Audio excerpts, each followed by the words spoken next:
Alright, let me give you the link really quick. In Discord, I swear. There you go. Good shit.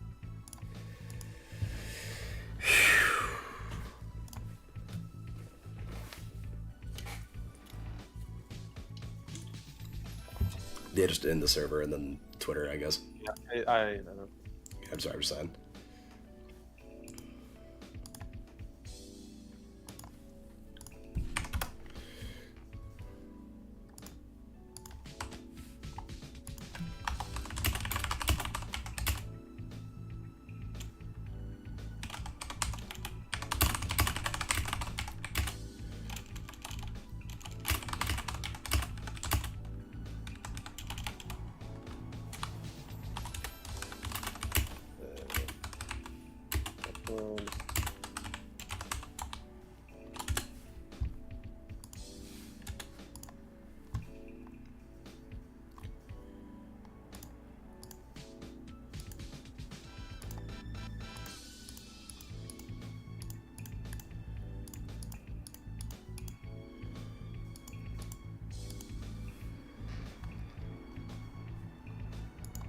Waiting for people to just kind of get in.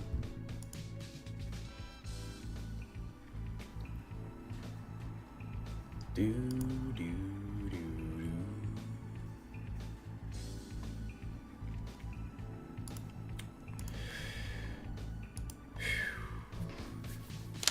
All right. Well, it's been about 2 minutes. I guess we'll just start this then.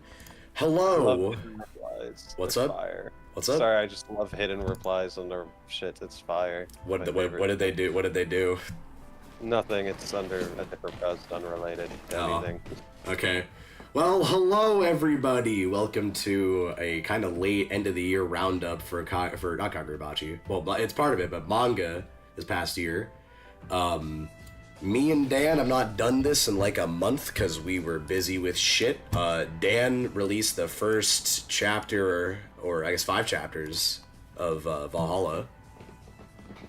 Yeah. I still need to fucking read it. I've just been reading absolutely nothing, so my bad. Yeah. But I had school, finals, thankfully everything went well. I got good marks and everything, and just chilling. End of the year is always kind of a slow time of the year for me, at least. And I mean, I don't always know about Dan, but you know, how was this past month for you, Dan? How was December for you? December I was chilling for the most part. I mean, there's not really anything of note in my life going on other than, you know, the typical shit. Yeah, and your comic, it's out now. We'll go read it. Yeah, it's you know, pretty light. It's typical. Yeah, okay, man. Yeah, light work. Mr. makes a tweet 3 a.m. This is the most soul-draining thing I've ever done in my entire life. That shit. Yeah, I mean, that's real, though. But yeah, for me, and yeah, I had a good Christmas time, had a good break. I'm still on break, but, you know, things are going well. And I guess we'll start this off beyond this with being like, do you have like a holiday tradition you always love doing, Dan? What do you always do? No, I don't actually. I don't really. Really?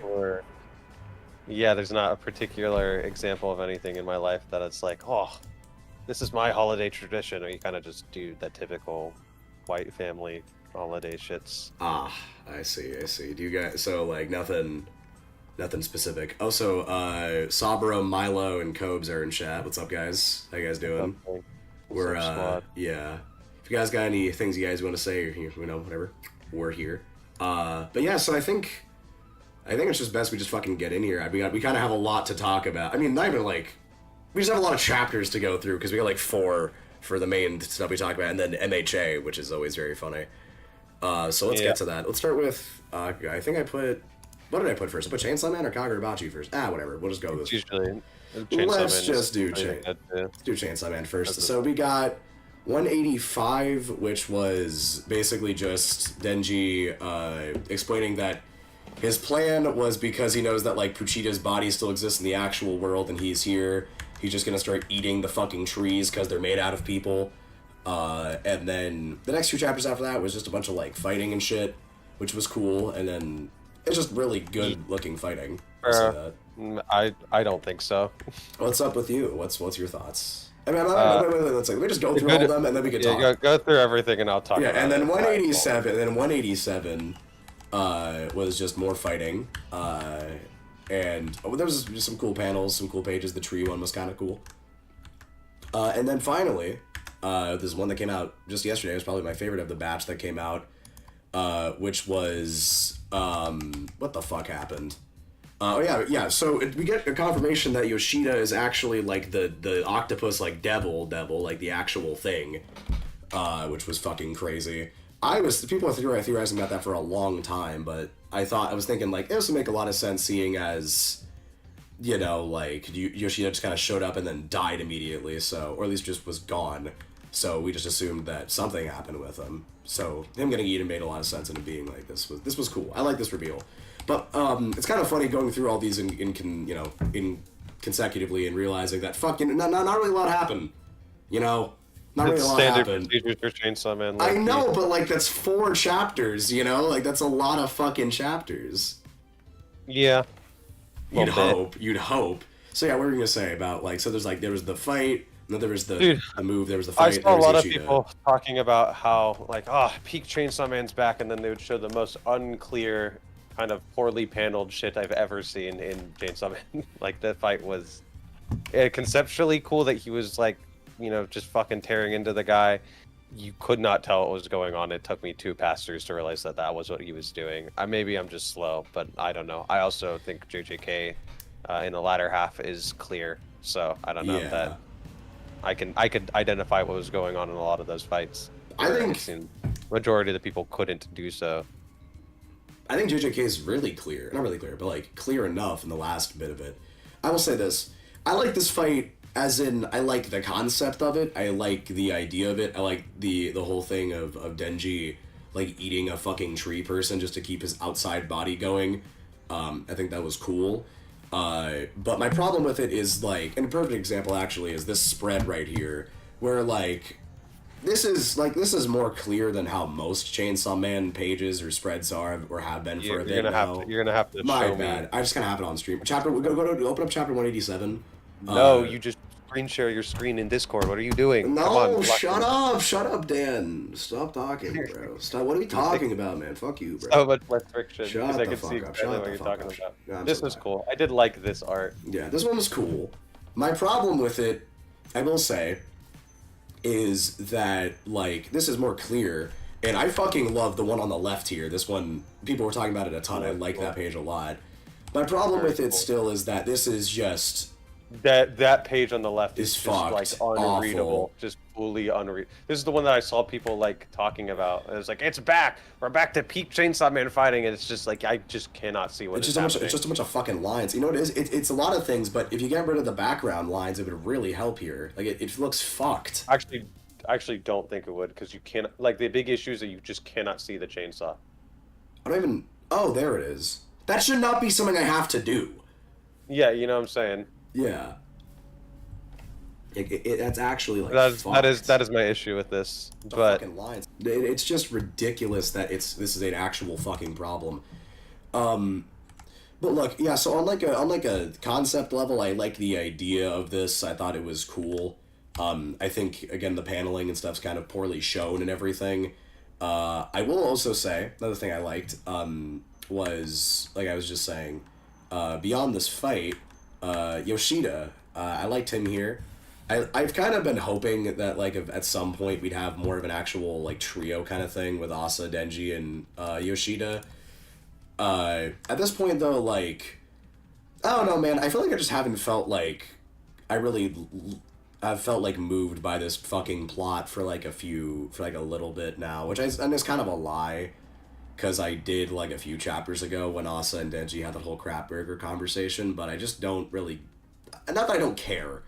I feel like this is more of a precursor to something, and I just haven't felt something yet. I just haven't felt something in like a minute, man. Like I'm sorry, involving the manga. I haven't really felt much in like a minute here with this shit, man. And it's frustrating to me entirely because like, dude, I mean, it was different because in part 1, you know, like I read it all in one sitting essentially, you know. But like part 1, like the entire time I felt shit. Like, every other chapter. Like, I actually just reread through the Katana Man arc with some of my friends because we were just voice acting it for fun, and which was great. And I was going through it, and I was like, wow, this arc is, like, fast-paced, yeah, but I felt like shit every single chapter. There's always just a lot going on. I felt, like, very intrigued by everything. But then with this, like, it feels like there's just chapters where it's just like, okay, poorly drawn fighting, great, and then that's it. And then we get to these chapters, and I'm like, oh, that's cool. I do too. Like, I feel like there's something not, like, wrong with what's happening. Oh, exceedingly, yeah. And I'm gonna definitely get into it later when we get to MHA with the special chapter. But I will say this actually also with we're not gonna go through the JJK special chapters because Dan's read them and I haven't. I just haven't got around to doing it fully. Like, I know what happens in them. I just don't have the actual context of reading them as a chapter.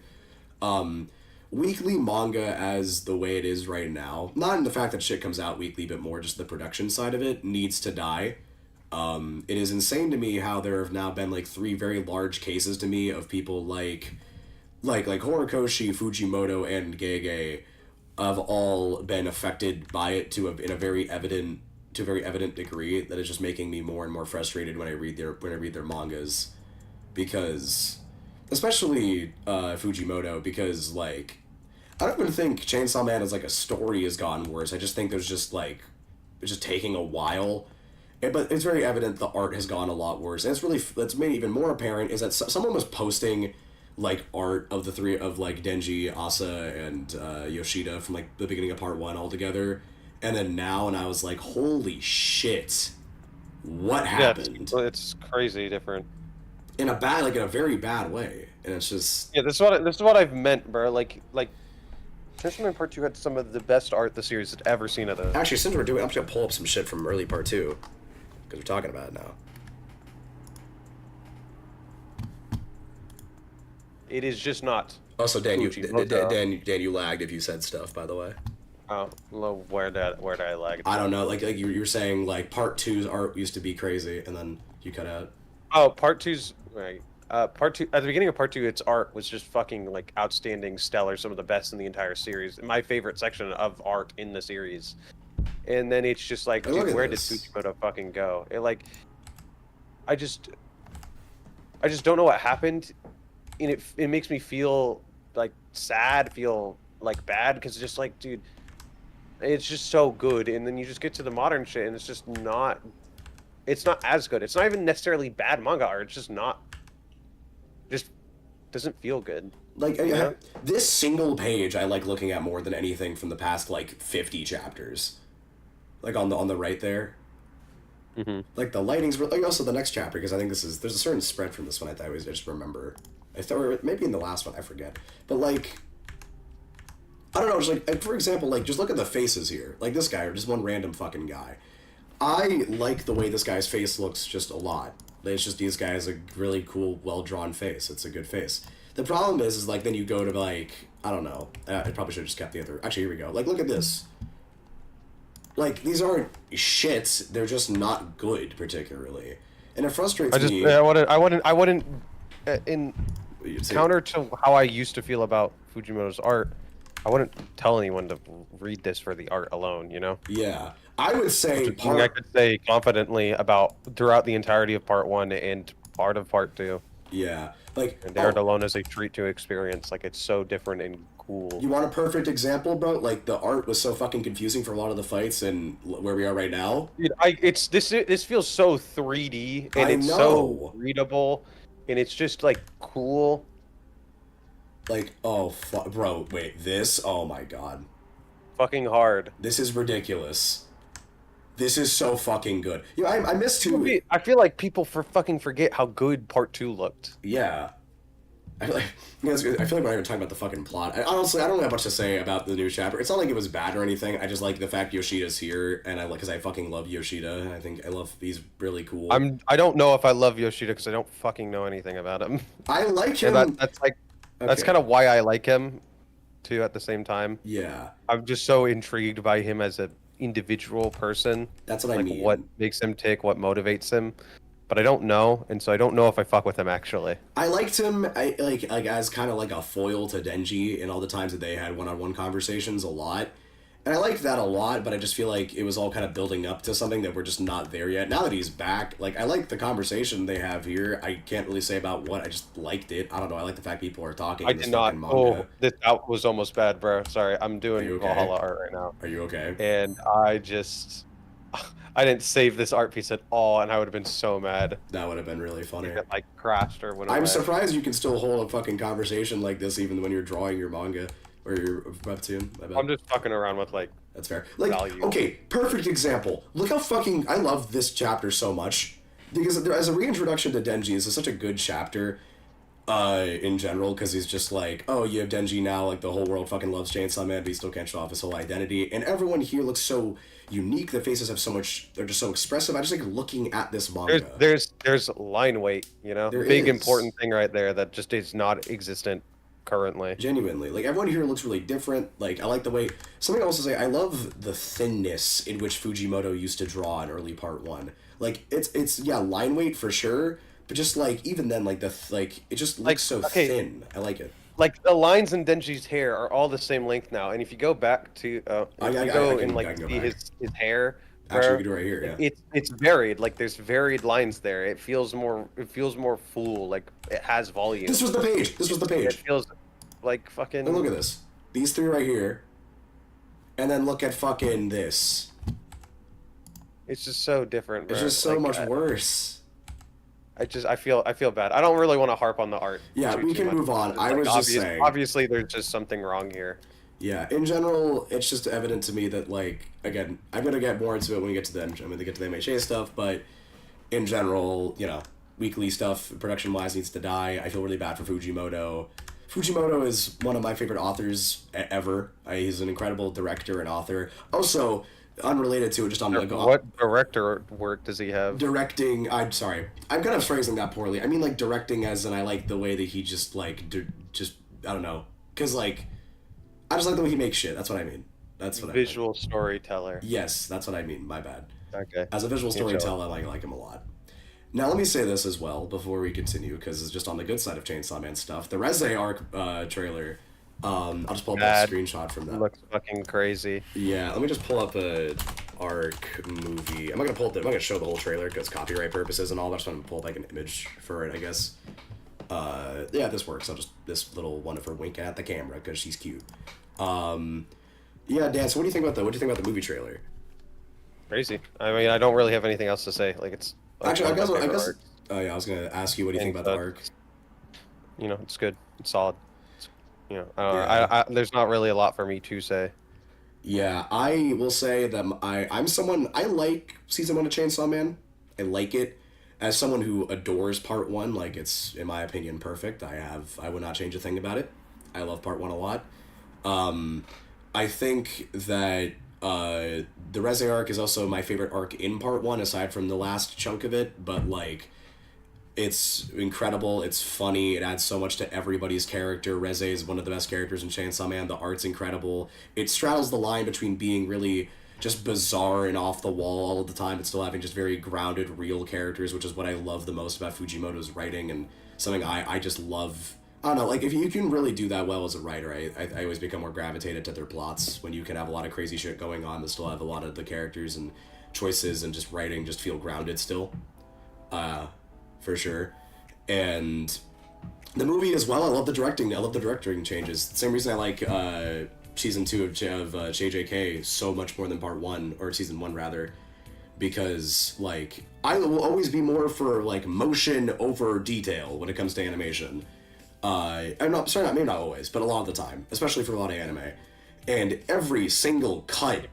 If you make me mad in this call, if you are about to spread some fucking misinformation about season 1 of Chainsaw Man, I'm gonna be fucking mad. What was I gonna say? No, finish what you're gonna say. I don't know. I'm just saying. I was just gonna say that you've just said some things that imply that season 1 of Chainsaw Man wasn't moving. Didn't look good. Can I say this? I think watch your words. I like season 1 a lot. I think it looks really good. I just prefer the way the trailer looked a lot more over almost all of season 1. You know, that's fine. That's cool. That's valid. What kind of? Okay. Dude, I've seen so many people fucking trying to rewrite history, like season 1 of fucking Chainsaw Man didn't look good. Oh, it looked great. Yeah, I just think that it could have looked a lot better, and I think it looked a little very, very unsaturated. I don't. That Okay. doesn't fucking. It's a completely different choice of stylistic direction. I think get it that. looks incredible. I just wish Like- it looked different. Why? Because Season 1 looks crazy. Because it looks great. No, I'm not saying it looks bad. I'm just saying that I liked the more like poppy kind of way that the new one seems to be going about it than the way that the first season did. That's just all I'm saying. Nah, that's weird. You're weird. I liked the first season. I never literally No, did not you're say weird. it was bad, Dan. You're weird, and I'm gonna tell you why you're weird. Season 1, there's not a lot of cool shit going on. You know, it's not this crazy fucking bullshit that be happening. That's gonna be in the movie and gonna be in season 2. You know, not this crazy bullshit. And the film more grounded style of that works incredible during that arc and section. I really fucking like it. Okay, I think it is the best decision made for that part of the story. Especially and with the knowledge that Fujimoto would also really liked that and also really wanted that, you know. I think the idea that, you know, you can prefer season 2 style to season 1. I think you're like, as a general whatever, but I think saying that season 1 would have looked better with the look of season 2, I think is fucking weird. Okay, Because I feel like that it looked like ugh. I just fucking hate the people who don't know what they're talking about and just fucking. Let me say this. I think you're right. That's it. I prefer the way this looks. I also just think that you're correct in saying that the entirety of part 1, like not part 1, like season 1 in general, is a more grounded section of the story overall. And then leading more into this. I didn't think about it like that, and I think it's a really interesting way of thinking about it. In fact, I like that a lot. So, yeah, I'm inclined to agree. I agree with you on that front. Now, will I say that I'm probably going to go back and rewatch everything from the movie and season 2 onwards a lot more just because I like fucking looking at that stuff a lot more? Yes, but... Oh, for sure. I will definitely say that I think that is a very interesting way of looking at it. I think that's just kind of the right way of looking about it, and you're also bringing up a very good point that Fujimoto did help out with the anime. He was like, the director was consulting him, I think, at That's every what I'm stage of the saying. process. Where, it's just like, come on, man. Yeah, so that's what I'm saying. I think you're right about that. I just think I'm definitely going to go back and like season 2 and everything onwards. I mean, also as well, just because I prefer everything from like the Reze arc onwards is my favorite part of the plot, and then not to say I don't like Katana Man in the early bits. I also love it a lot, but just like Reze blew my dick off, and then afterward it just got better and better and better. But yeah, I'm really excited for it. Looks great. I'm fucking hyped. I hope it comes out in February. It's not gonna come out in February. Insane fucking thought, but it's not, and I want it to, but it's chill. But yeah, so that's Chainsaw Man. Overall, it was fine. Actually, no, I'm gonna say this then, one more thing before we move on. As a year of Chainsaw Man, because honestly I kind of forget everything that happened this entire year overall, aside from certain things. But what do you think of Chainsaw Man the past year, Dan? Could have been better. Could have been better. 6 out of 10. 6 out of 10? I have no particular rating, but yeah. Alright, so on to a good manga that does nothing wrong literally ever, Kagurabachi. So we have... Holy shit, I'm actually not thinking about it. Fuck yeah, a lot happened. Chihiro died, Shiba fucking... Samura talk. Samura did the owl. Okay, we'll stop. We need to take a bit more time in between these. Like people who haven't read or don't know. I just think it's funny. So I think it's. I thought it was evacuate funny. their It's my bad. Yeah, my bad. This spread is fucking hard. Oh my god. I love Kagurabachi so much. God. There's just cool shit going on, man. Always. So now can I continue? Yeah. Alright. Yeah, Chihiro fucking died. Shiba and Samura talked. Samura did Owl. We had a bunch of stuff with the, what's it called? Not the Rakuzaichi. What the fuck am I thinking? Hishaku. The Hishaku. Thank you, Dan. The Hishaku. Chihiro is actually alive, though. What? What? Can't believe it. We have Hakari going through CTE. Chihiro technically lost the direct wielding of and 10 because he technically did die, but he came back because Samura did some shit. The little kid guy, I forget his name, but he's funny. I fucking love his design. I love him a lot. And they're kind of going off on their own covert operation to, I think this. Dude, the fits are so fire. It's so tough. Fire. In the words of my friend Red Nipples, this is tough. This is very cool. I liked it a lot. Then, oh boy. Then we have chapter 61. Just kind of a lot of talking. I like the ninja people a lot. I think they're very, very cool. Samura having a daughter was a very sick reveal. I liked her not being entirely aware of the fact that Samura even exists. I like the new Hishaku people. I didn't really like them at first, but they are neat. They have immediately grown on me because they have more of a distinct personality. Yes, than the other ones. Especially the girl, because Yes. she was just kind of girl before, but now she's like vampire, which is cool. Yeah, she's really cute. I like her. Kuguri exists. He is fine. I like him so far, though. He's a sexist, and that's awesome. Okay, that's Dan's favorite archetype of character. My favorite chapter out of the ones that we had so far was probably 62 with I liked Samura's daughter and getting to see her whole life, and how, as well as how Chihiro inspired this random kid. That made me really happy. Again, big thing I like in this story is when you see characters having like indirect effects on other ones, like with Sojo making Hiyuki see the blades as inherently evil, and then with this kid and Chihiro, I liked a lot. I also just like the fact that Chihiro's just using a normal sword right now, technically. And yeah, it's just kind of like that's just a recap of what happened, but going more in depth. Dan, what did you think of the past few chapters? Standard procedures, man. Like, It's just nothing but gas.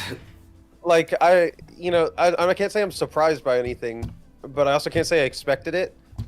Like when the fucking ninja people were introduced, I was not thinking about how they're the perfect counter to fucking Simmer if they were to fight. Yeah. Like he can just not sense them whatsoever until the moment of like impact. Yeah.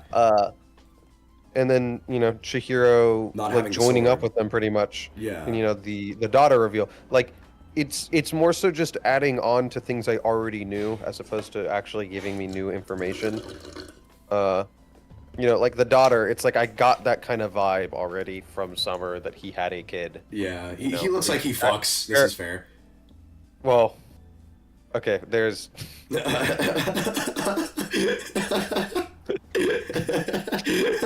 been very bad. How it's going. What were you gonna say? You could just kind of how he treated Chihiro, how Chihiro exists. Yeah, So that's Mr. it. Eric. Oh, hey, Eric, what's up, man? But I can't say I'm surprised by anything that's happened. I'm a little upset that the second we are actually introduced to the daughter, that she just kind of immediately breaks the seal and is able to remember or start remembering at bare minimum. Yeah. Wish that didn't happen. Wish that we had to spend a bit more time with her normal life so we could, know how that works and be sad when it's gone, kinda, and understand. Like, I hope we'll just get more of that later on. I imagine we will.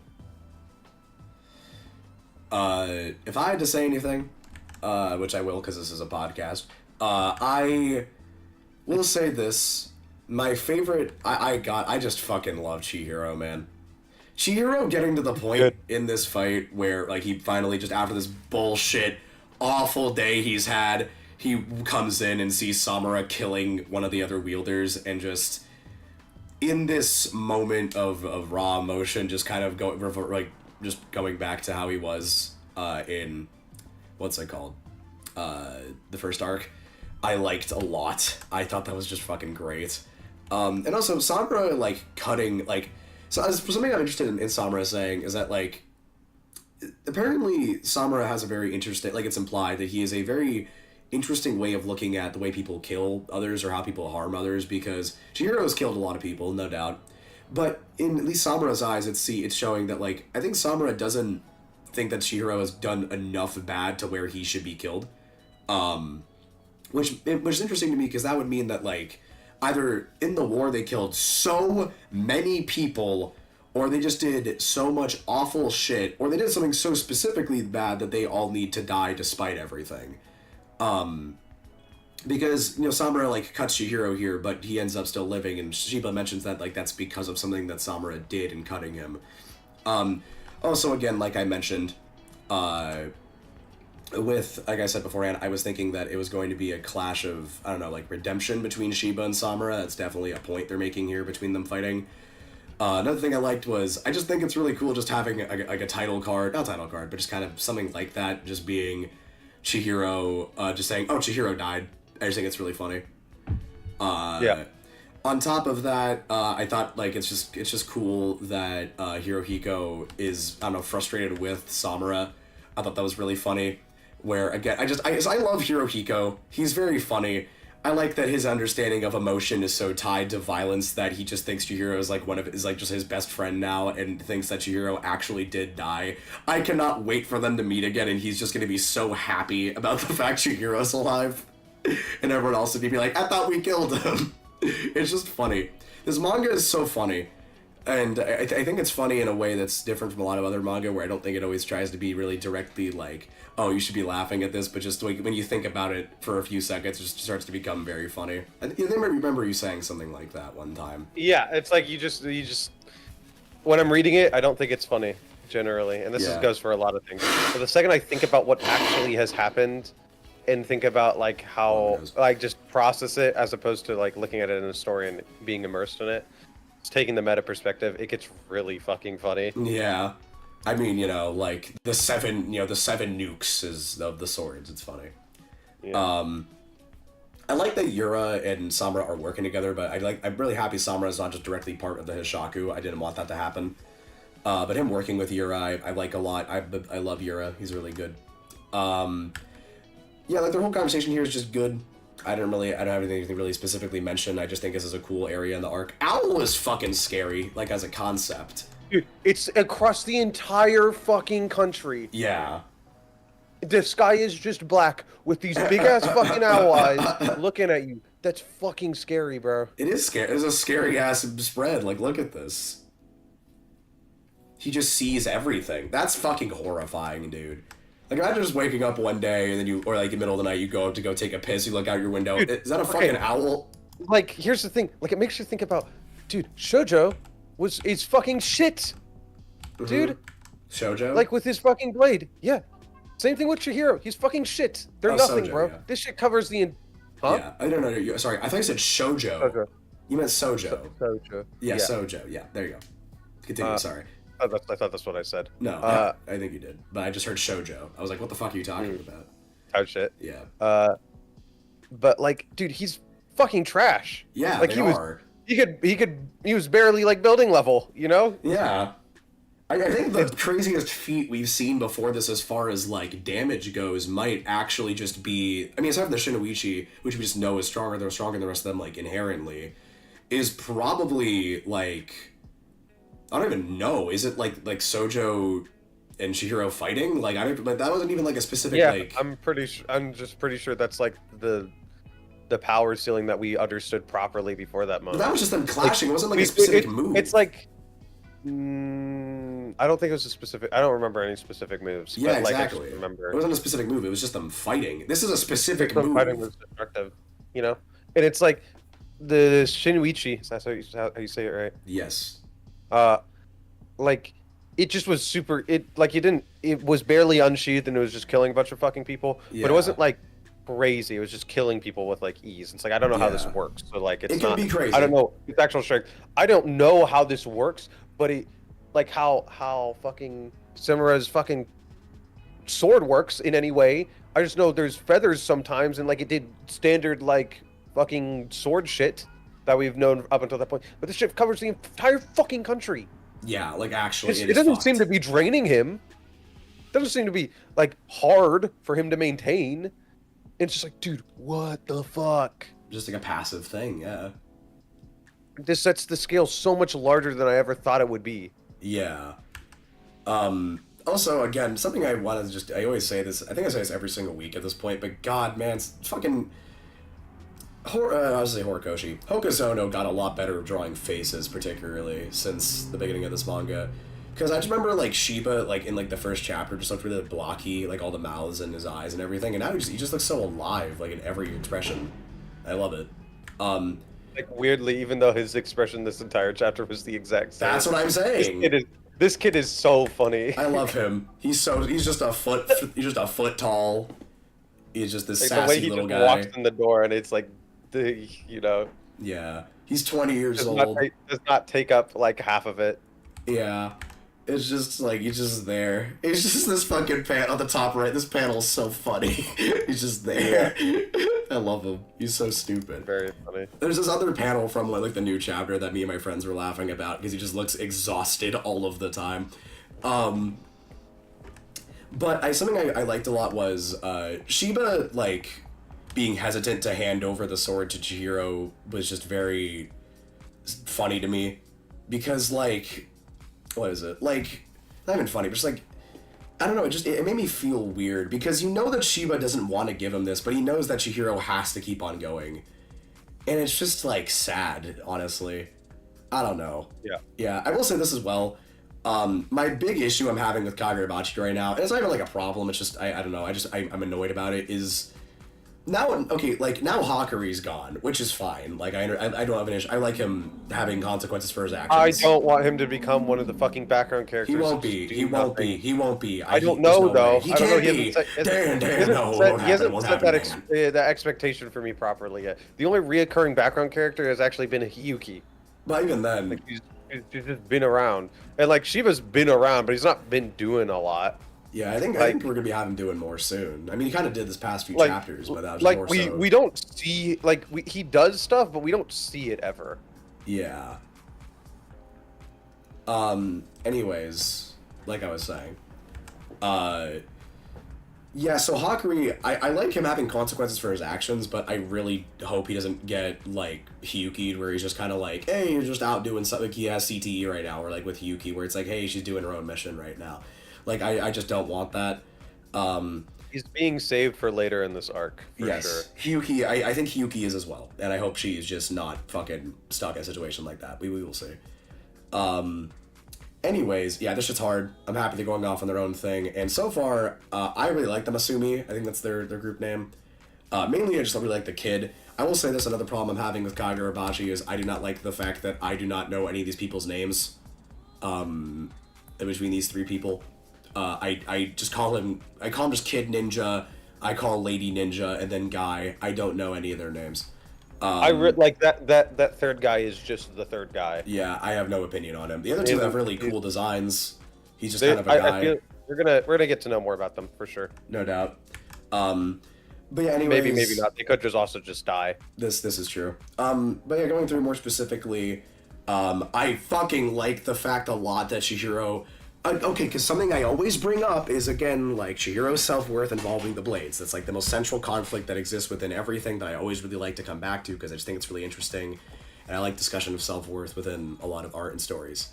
And specifically with Chihiro, I like him being forced to be like, hey, you currently cannot use the blade because Samura will literally track you down for it. So now you need to find a way to still fight and be strong and all this shit without having this very directly strong thing you have. Which, as well, kind of, like, the fact that he had that level of power with it, I think, kind of drove him to keep on going so hard to the point where he got cut down by Samura like that. Like, the fact Chihiro is alive is incredibly lucky. And I think that he's aware of that, to a degree. I thought it was implied that Summer, like, cut him in a way that wouldn't actually kill him. That's what I'm saying, but it's like... Like, it killed him, but didn't actually. That's what I'm saying. It's lucky the fact that he was willing to not just kill him there is what I'm trying to say. But yeah. So yeah, I think it's really cool that Chihiro is being forced to literally not use that weapon and now just has to use a normal sword. On top of that, again, Samura's daughter is a very cool thing to me. And on top of all of this, new Hishaku members. And now I think we know about 6 of them, which is Hat Shaku, Yura, Hirohiko, Kuguri, this girl, and then the best genius-looking guy. There's 4 left, which we know is the woman that we saw in Chapter 1, the samurai... When I see a windbreaker, my fault. What? I just like how you related a guy having a windbreaker back to My Hero. It's not a windbreaker. That is what that. That's not that. I know. I said that. No, I'm not talking about Kuguri. The guy right here? No, not this fucking bro. Oh wait, no, I do know who you're talking about. What the fucking? Yes, the Okay, best yeah, genius I remember. guy. I remember. hate I don't. you. He just. Dan. I just don't. Sorry, I thought it was the characters on the screen that you were talking about. No, It's my fault. no, you hate me. You hate me, Dan. It's just the one character like from fucking 5 chapters ago that appeared once and never again. If I'm not even 5, he showed up like literally a chapter ago.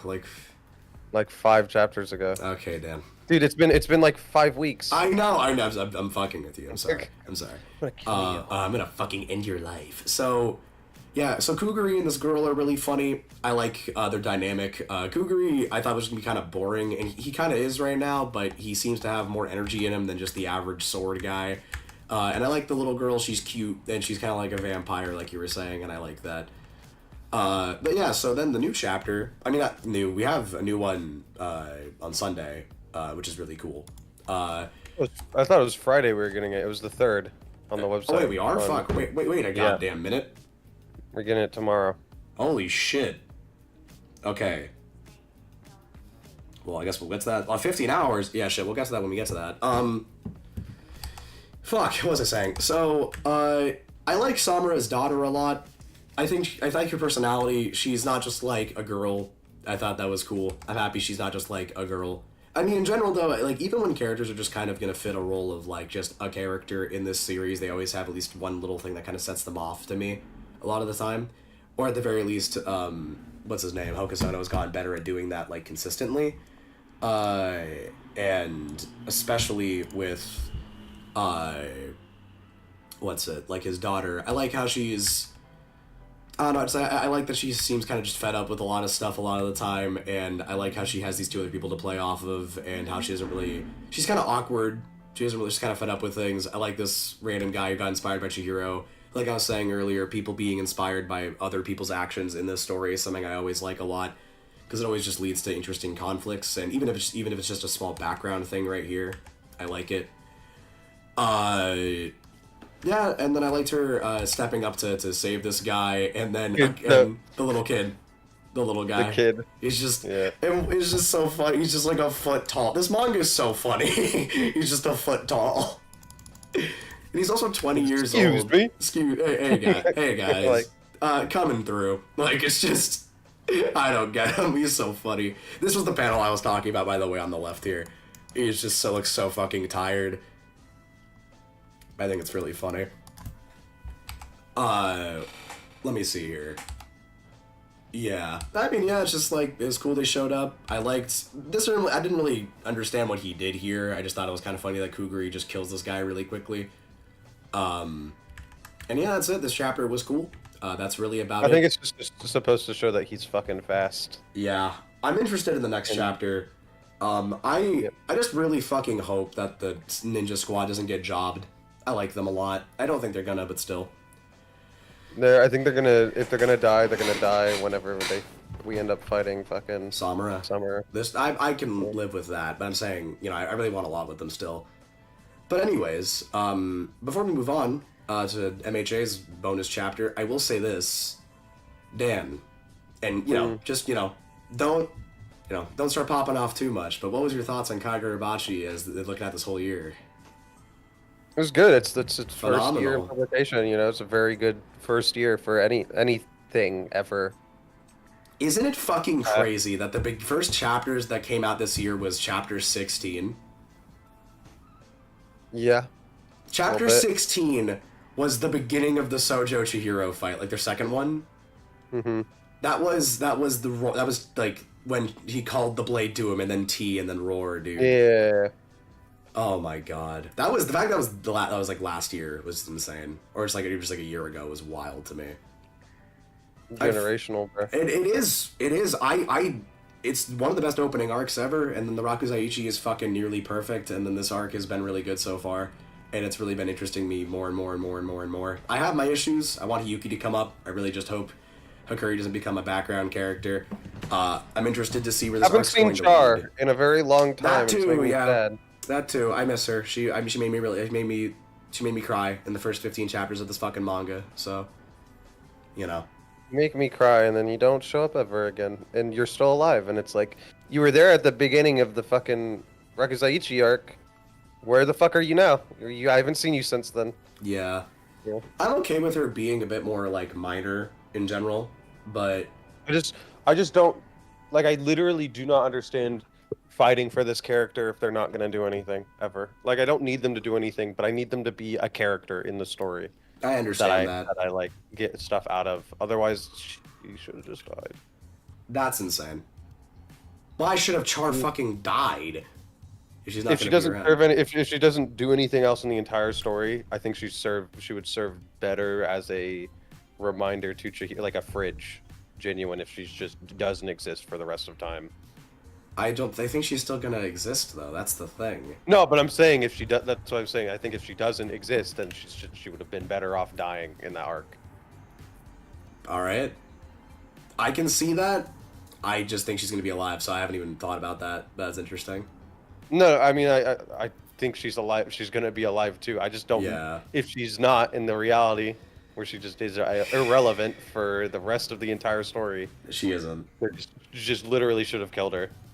No reason not to. At that point. I've said this before that I think that the whole idea with her is that eventually she's gonna just end up being a much stronger person than Sojo could have ever been, or ever was rather. Not even in like a fighting way, but in like a healing sort of way. Or or like Chihiro and everyone will get more out of her, and she will get more out of her own life than anything Sojo ever could have forced her to do, because that was the whole idea with her character, and all of that. Yeah. But yeah, I mean for me as well. I mean Kagurabachi this fucking year was incredibly important to me. I love thinking about it, love writing about it, I love just thinking about it. I loved voicing it. I loved playing Sojo in the fan dub. I loved playing the Shinoichi wielder in the fan dub. And, you know, here's hoping, because we know we're getting an anime, like, sooner rather than later, it would seem, so I'm really hoping I can... It's not gonna fucking happen, but I'm just gonna try to fucking grind as much as I possibly can to get into it. I want to get into that anime really badly. I want to be in that. Even maybe not as Sojo, just as somebody. I want to be in that fucking anime. I love to play this kid. Yeah. I love this kid. He's very funny. But yeah, good fucking year for Kagurabachi. That probably had the best run this whole year. But you want to know a manga that had a pretty shit run and then ended? My Hero Academia. You know me. Actually, I think it's kind of funny. I haven't really talked about it on the pod. Oh, you're right. Oh my god, yeah, you're right. Wait. Actually, no, I'm gonna go pee then. I'm gonna take a little bathroom break. Take a little bathroom.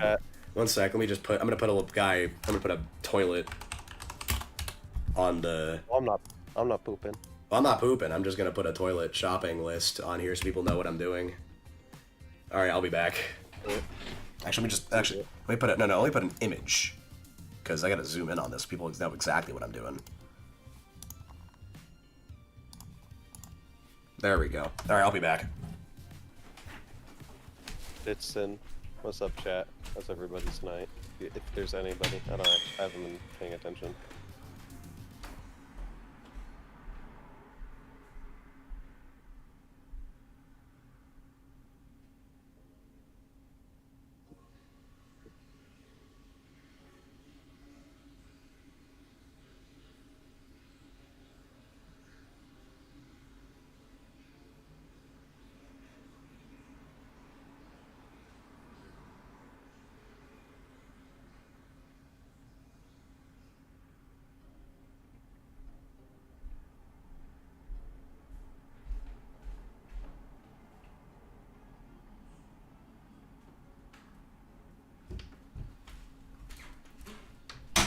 All right, I'm back. Did you wash your hands? Yes. I just peed really fast. All right, so now, I guess it's kind of. I guess I can just keep this on, on screen since it is shit, but MHA. And I really went into it, seeing as we kind of started the pod right after it ended. But My Hero Academia, not going to go through everything involving it, but MHA is probably my favorite series of all time. I think it is also a 2 out of 10. It means more to me than I think any other manga ever has, ever will. I love the characters. I love it inherently. It means a lot to me. But, oh boy, do I fucking hate Act 3. I really don't like the ending of it. I think it's incredibly, exceedingly fucking rushed. And for a manga that's supposed to tackle a lot of the themes and things about societal change and how we need to grow as people, it's kind of just glosses over all that to be like, hey, everyone got their dreams. Deku's a teacher. Now he's Iron Man, and now we're done. So, I think it's very unsatisfying, very rushed and shit, if you ask me overall. But before I get into this, Dan, what was your thoughts about MHA and the ending of it before 431, the new chapter? I mean, it's, same opinion for the most part. Just didn't think it properly tackled anything that it wanted to do outside of anybody can be a hero, but even then it's just like any rich billionaire can be a hero if they have the money. Yes. Cool. This is true. It's kind of also... Sometimes they get breaks, sometimes they don't. Yep. That's really about it, all I really got from the ending. But, honestly, from the ending that we had, with this, I don't think it was perfect. But I think MHA goes up from a 1.5 out of 10 to a 2 out of 10. Because I actually like this final chapter quite a lot. For what it is. Yeah. I think this is much better conclusion. A good expansion of what the ending was already. Yeah. Like it's the best kind of chapter for that kind of story to come out. No doubt. A very good choice. And the reasons why, at least, the way I looked at it, a few things. For one thing, I like how it actually does go more into how Ochako was trying to, do court counseling and stuff, because in them not only going into it, it kind of frames it as like, yeah, Ochako found a better way of doing it than it was beforehand, but at the same time, we don't really get to see why, which basically just, in my eyes, just means it doesn't really fucking matter, because you don't really explain why. And in general, I liked getting to see all that stuff. I liked seeing everyone in the future. I liked seeing the big three around. I liked seeing Mirio's fucking awful haircut. What do you mean? It's just fucking hard. No, they're cool. I just thought with him it looked atrocious. I actually really like pompadours. No, hard. All right, fucking hard. You can. Looks great. Look, anyone can have a haircut and have it look shit, even if it's a good haircut. His looks great. I vehemently disagree, but I'm happy you liked it. Let me see really, because I remember I sent you a ton of the chapter images just to make sure I'm getting it right in order. I do actually really like it that Ochako was working with Hawks to help out some of this stuff. Hawks is a piece of shit, and I think he's a fucking awful character by the end of it. But he is someone where I like to a certain degree in him being partly, very evidently the reason why Twice died, and then that leading to everything with Toga.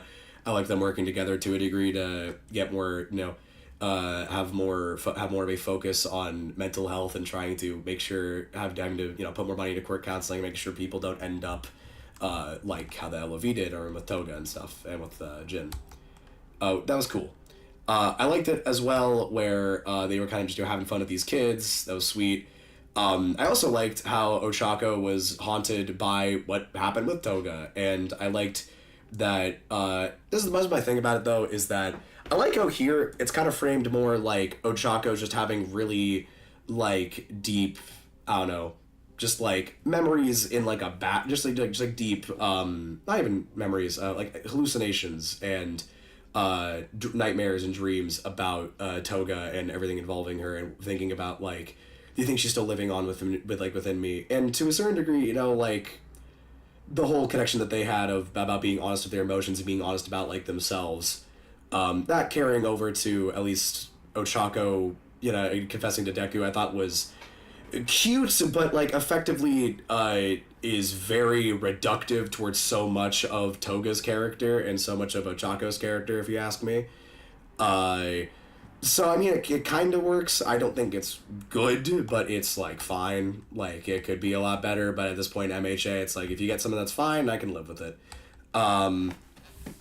More importantly, though, actually, not even more importantly, just, along with that, I guess, I like the Ochako and Suyu were kind of still talking and being friends after all that. I thought that was really sweet.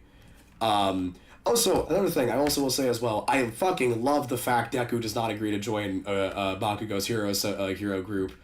Deku, at this point, is a character who I think just feels like a hollow shell of himself getting up to this point. But in this chapter, he actually felt like a person again, which I liked.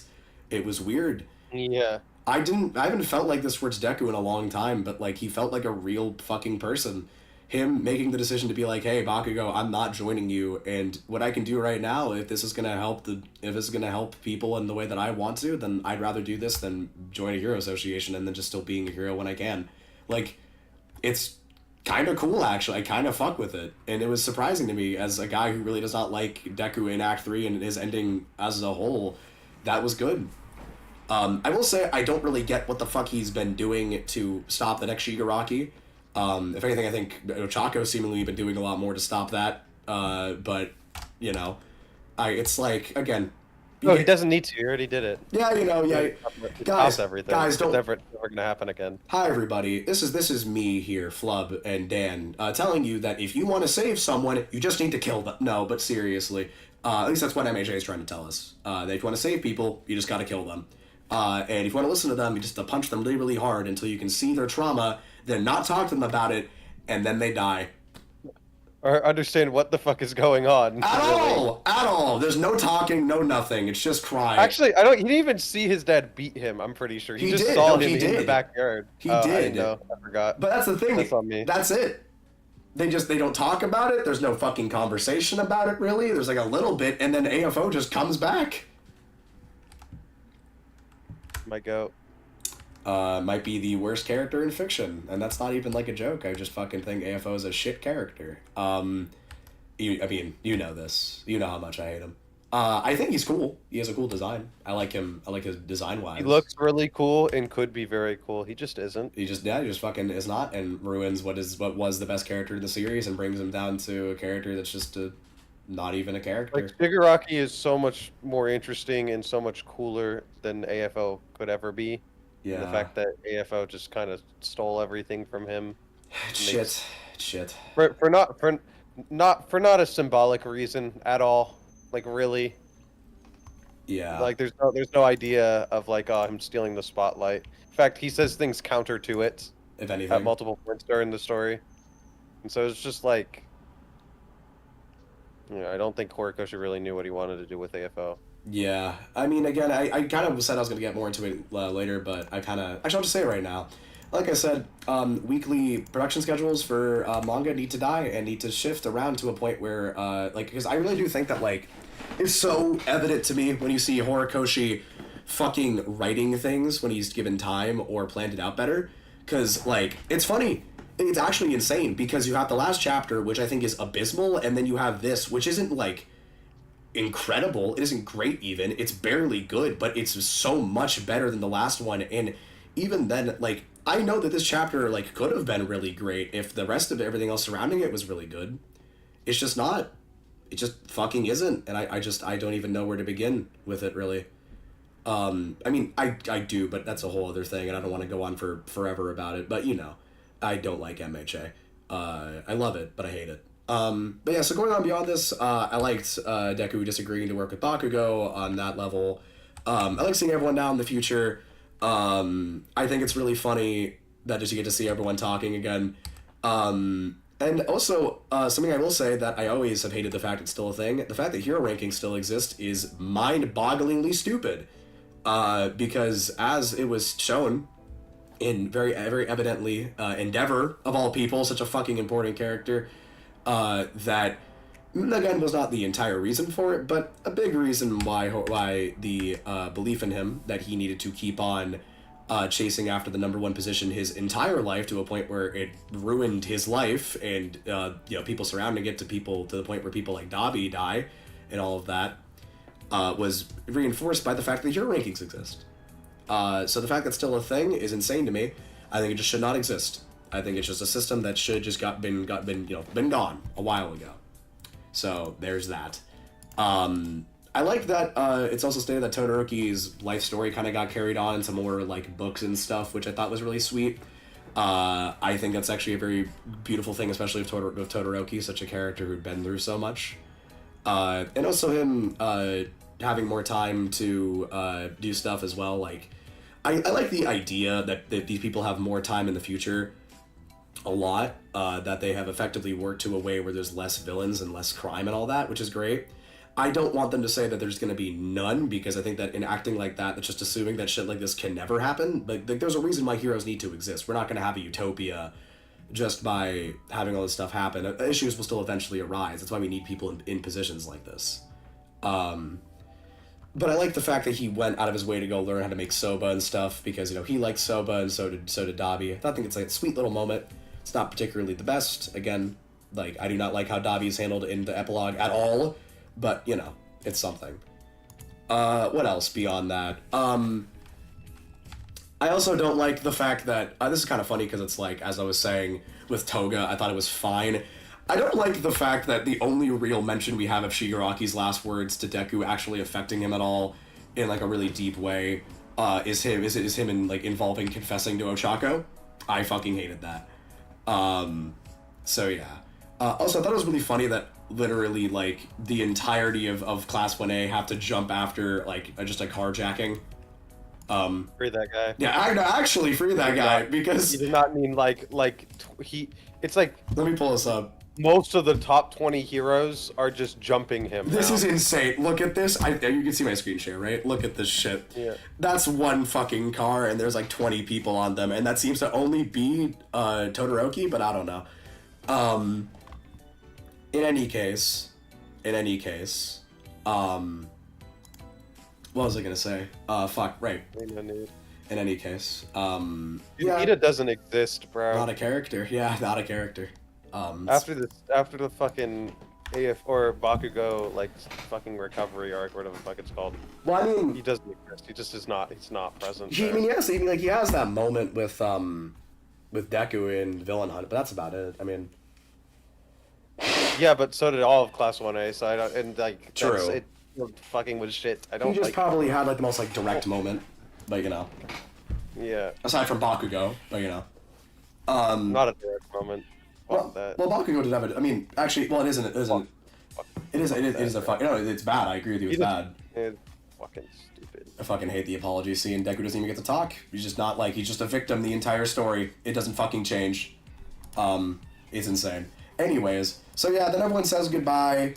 And then Shako walks off thinking, oh, I'm sad. I wish I could have told Deku I love him. And then I like, again, the fucking visage or I guess ghost of Toga speaking to her. And them talking again, and I guess confessing by dabbing each other up. That was very funny. And that's it. That's the end of MHA. My kind of ending. Yeah. Look, if the last chapter was shit, this was fine and at some moments good. And I think overall it boosts MHA from a 1.5 out of 10 to a 2 out of 10. Again, nowhere near good. It is a very bad manga, but this is something. It's something I will also say as well is not just like with art, but with the writing and everything. It is so fucking evident that if Horikoshi was given more time, this would not have been a problem to this degree at all. And it is very, very funny to me that in a very fucked up kind of way, that the guy who wrote a story about a character like Deku is working in a system where everyone is being overworked and treated like shit, is working in a system like that, and ultimately they barely seem to have changed much about it. And I hope things do change, though. I really hope they do. It's just fucked. But yeah, Dan, what do you think of like overall this chapter, and what do you think of MHA after this chapter? This chapter was a solid fucking 7 out of 10, I think, overall. For my hero chapter, very much liked it. Oh yeah, for sure. MHA is like a fucking 5. I think there's a lot of good there. It's still enjoyable. Yeah. I think even till the end, it's just there's issues that this series would have been like a dancing 8 out of 10. Yeah. If not, it's pretty crazy. Doesn't happen a lot. Look, I'm just saying, man, like if Act 3 was as good as Act 2, this would be my favorite thing ever. MHA is fucking incredible. When MHA was good, it was the best. Like, I was actually, it's crazy, like, I was, again, like I was saying yesterday, reading through some Katana Man arc from Chainsaw Man. We also read through a solid chunk of PLW, the Paranormal Liberation War, the last arc of Act 2. Mm-hmm. And, bro, Horikoshi was on a fucking generational run at the end there, bro. Like, from chapter 270 to 290, those 20 chapter run, you got fucking, like, the Shigaraki fight with Endeavor and everybody. You have Deku versus Shigaraki. You have everyone fighting Gigantomachia. You have Ochako and Toga's fight. You have the Dabi reveal. Like, oh my god. Mad. Oh my fucking god, bro. But yeah, and as a year as a whole, MHA ended this year. I will always miss it. MHA, like I say, means a lot to me. I'll probably get to that more in some other thing eventually, but MHA is one of my favorite things ever. I love it oh so dearly. I love Shigaraki. I love Deku. I love this story, and I think it is shit, but I love it. And this year was kind of good. There was a lot of good moments, but there was also chapters like 419 and chapters 430 that made me want to blow my brains out, but you know. But yeah. But that should be everything, except for one more thing that we need to do. A little look back at 2024 as a whole. I just kind of wanted to do this to ring in the year, since we wanted to do this ideally before the year fully ended. But sadly, due to I don't know if you guys probably hear it, I was sick, extremely sick.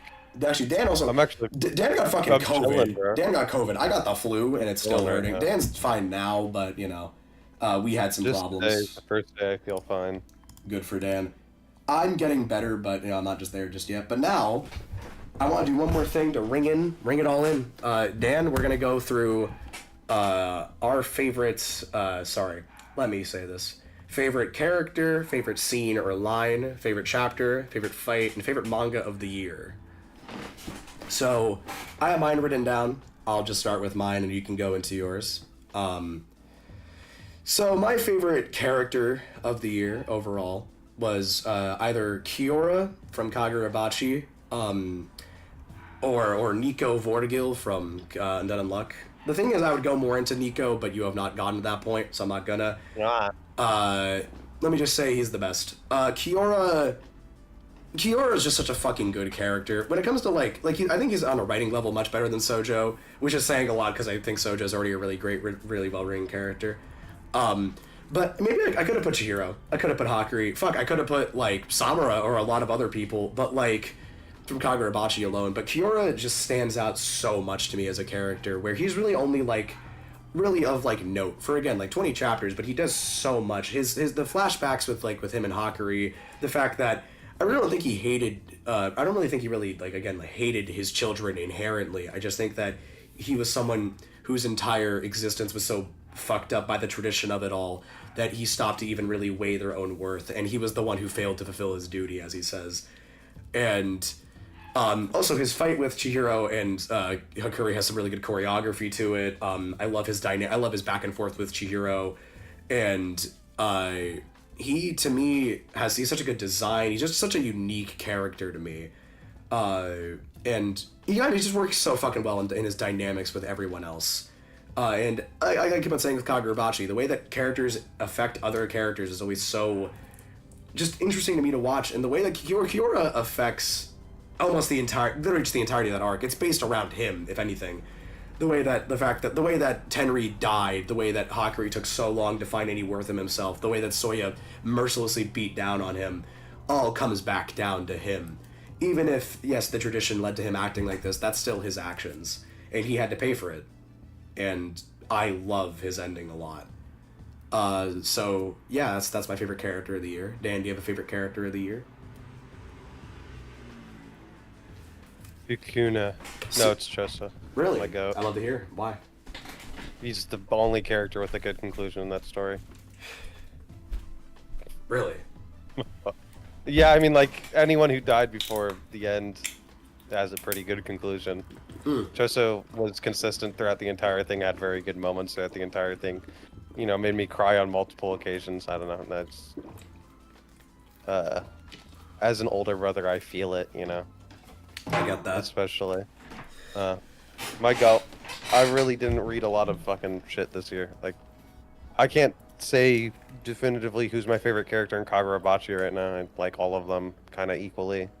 Yeah. I think if I had to pick, it's probably just Chihiro, but Choso's always been my goat since introduction. Same. Very cool. I love him. My favorite character in JJK, but for different reasons, is Sukuna, but just because he's fucking hilarious.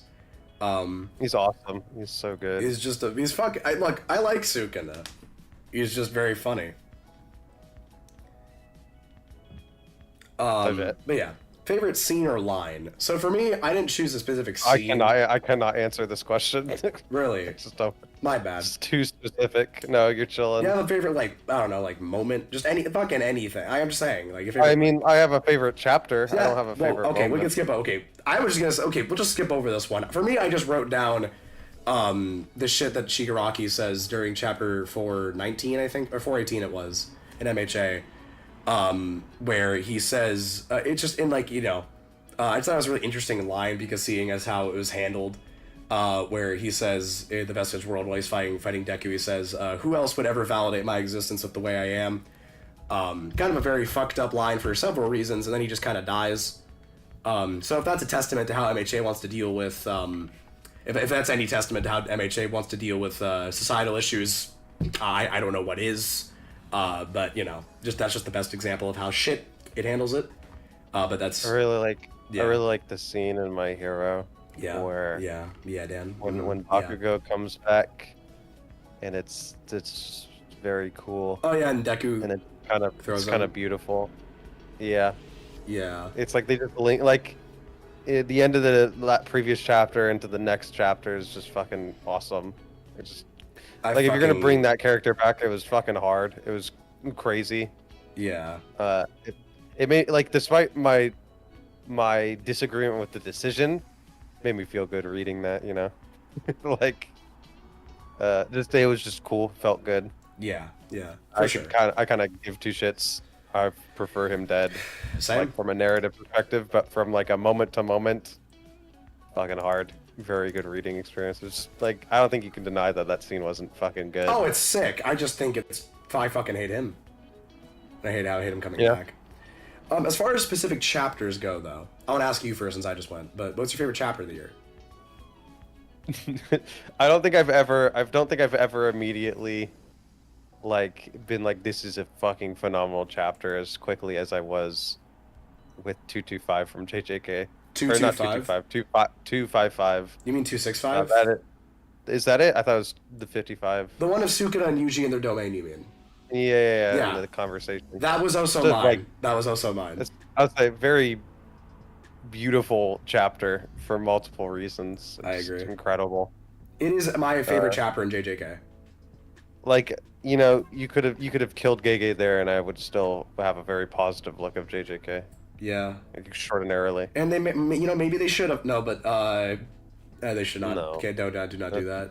Did not wish death upon that man. I don't like these jokes anymore, bro. I'm sorry. That was funny. I'm sorry. That's how depressing that. Like it's partially because I just from how he worded that last fucking message. It's awful, you know, dude. It's awful. He saw that shit. Like, and you know he read every single one of those fucking death threats, all this fucking mail, like, and it's just it like makes me so sad. Weekly manga needs to die and a production schedule, and he does not deserve any of this. I joke about it again, but Gege is not a bad person. Just because you write a manga I'm kind of about does not mean you're a bad person. I just really fucking feel bad for the guy. I will say though, 265 is also my favorite chapter of the year, aside from one other one, which I was just gonna say was chapter 43 of Kagurabachi, which was Kyora's death chapter. Yeah. That chapter. One was also up there. I just wanted to like not repeat the same things too much, which is kind of funny because my next two picks are also from Kagurabachi, but you know. But yeah, so 265 of JJK is just fucking great. I love something I think Gege, no matter what, has always been really good at is when two characters just are talking. I love it.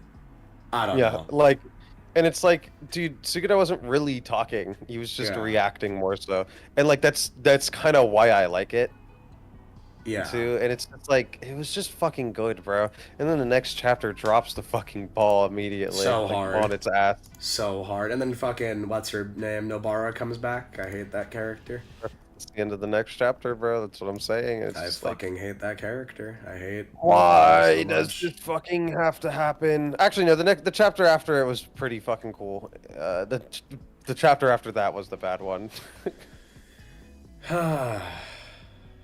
I don't even. But yeah, I mean, Kyora's death chapter is just really great because it's just like a very good like ending for his character in the arc. Like I said, Kyora's probably my favorite character of the year. So, you know, but yeah, 265 JJK as well. They're very much just tied for me. Outside of that, though, like, I can't really come up with any other chapter that I think is on that same level for me, where, like, 43 is just such a good ending for the arc, and 265 is just everything I love about JJK put into one chapter, and it just feels so unique. And also, again, develops Yuji's character to where I was really happy with how it left, because, like, I will never get over it when people somehow think that his, like, cog mentality was a good thing, and him ultimately explaining in the end that, like, he doesn't know if humans have really a purpose inherently, and if anyone is really truly good or bad. And I think him reaching out, not even reaching out, just trying to show a semblance of humanity as someone like Sukuna is so fucking interesting. And I love Sukuna's reaction to it, where he just gets this fucking mad, and just the line, "Are you trying to pity me?" So good. Yeah. So fucking good. Crazy. Just very good. Yeah. And I will say, actually, because I want to ask this, because you were saying conclusions and stuff. What was your thoughts on Sukuna's conclusion, actually?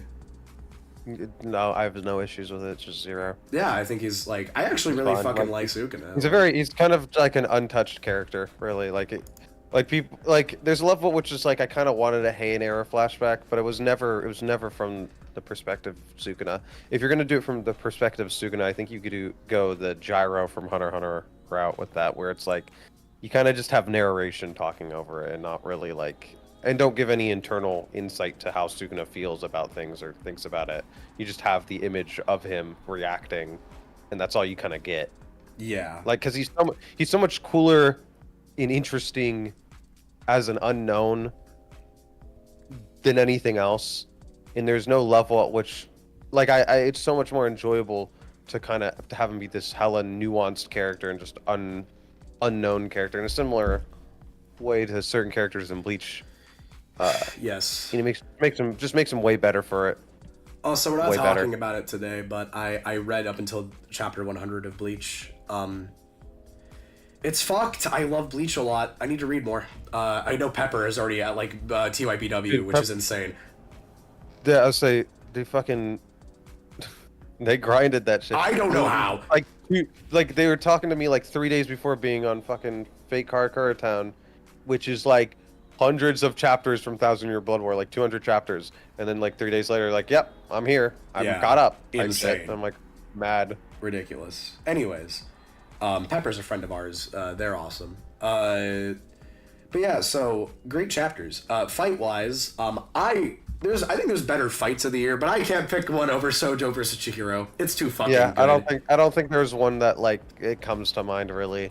More than that, mainly. I getting to voice act that shit, going into that fight over and over and over again. The fucking psychological battle that's represented through the actual them having a meal while fighting. I mean, figuratively, is so good.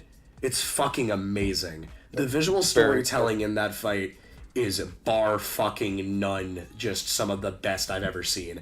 I love that fight. That fight moved me. That fight is amazing to read. It is incredible. I have no issues with that fight. Sojo is the best. Chihiro is the best. I love Kagurabachi. It's so good. What is your favorite fight of the year? Is it just that? That is also that. Like, yeah. I don't have. Like, I feel like. Yeah, no, there's no reason for me to say anything else. Like, you know, it would be like. Yeah, no, there's just not. It just doesn't exist.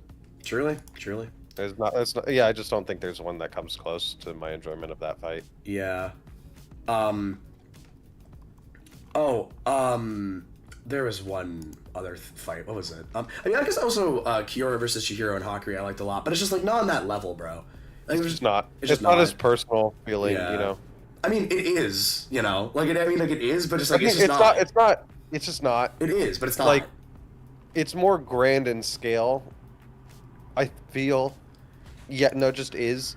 But because there's so many like other moving parts, it doesn't feel as like it's not a 1v1 at really any point.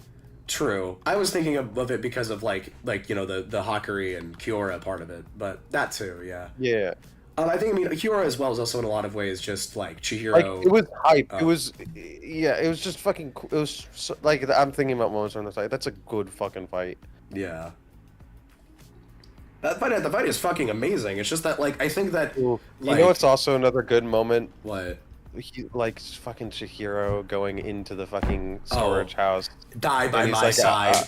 Lock in. No, He's no. When he's going and he's saying every last one, bro. Oh, It's fucking hard, fuck! bro. That moment gave me chills. Dude, I was reading that in the fucking car on my way to New York for vacation. My Yeah. family. And I'm just a chapter that was out, and I was reading that, and I was like, oh, I turned to my older brother, like, you gotta fucking read this story. That's some real shit, man. And I was like, this moment is so fucking crazy. Because Chihiro's just the best. Just the fucking goat. He's just the goat. All right, and I guess piggybacking off of that to end off all of this for the closer of the year of everything.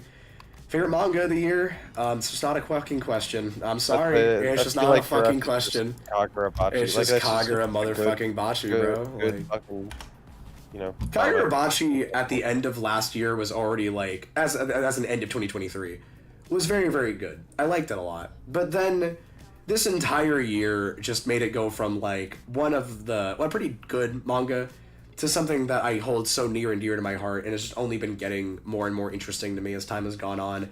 Every single fight, every single character, every single just moment, the way everything is framed, it's all so fucking good, man. And I love Kagurabachi. I loved manga, and you know what? I love 2024. It was a really great year for me, as far as everything I was doing goes. The manga that came out, and just everything, man. It was just a fucking really, really great year. Dan, what did you think of this past year of manga? Just, I don't know, with you, man, how you doing? Despite the lows of a lot of two specific endings, I think the highs are incredible. Exactly. Like, MHA and JJK were shit, but man, they paid off, I gotta say. But it came with other stuff, and everything else paid off, I will say. Even though like JJK had moments, I know we just said 265 and all. But yeah, so that's it for us, I guess. Thank you so much for watching, guys. I guess should we also talk about just like our schedule change with this going forward, because we kind of. Bro, I don't know when I'm going to be able to do another one of these. We don't know when just to clarify, everybody, we don't know when we'll be doing another one of these. Eventually, we're just putting a pin in it for right now. I'm gonna keep on. Like until, dude, it might be halfway through the year. I just don't know. Okay, we're gonna do at least something. We'll do some. Maybe. I just don't know. I have to make two comics. Okay. And be consistent about it, and then also like. I'm gonna be bugging you though, not too hard, but I will be bringing it up to you though. Just understand. That's fine. If you again, I said rain check. You know, I'll keep you posted about that. Dude, I need. It's this year is gonna be a big year. If I fuck this up, I'm full wash. I shouldn't be a comic artist. No, it's not. No, bro, you got this. That's why I'm saying like we can work things around. What matters is that you get your shit done. I also need to get my shit done, but this is just something where I can very easily work. It's like if a fucking Jesus H Christ came down and I wasn't like, yo, send me to fucking heaven or whatever. That's what I'm saying. You're fine. It's a life changing first 3 months, bro. Like you got this. You got this, bro. But yeah, thank you so much for watching, everybody, and I hope you guys all have a really great fucking day. Have a really great year, and we'll see you guys around sooner or later, or sooner rather than later.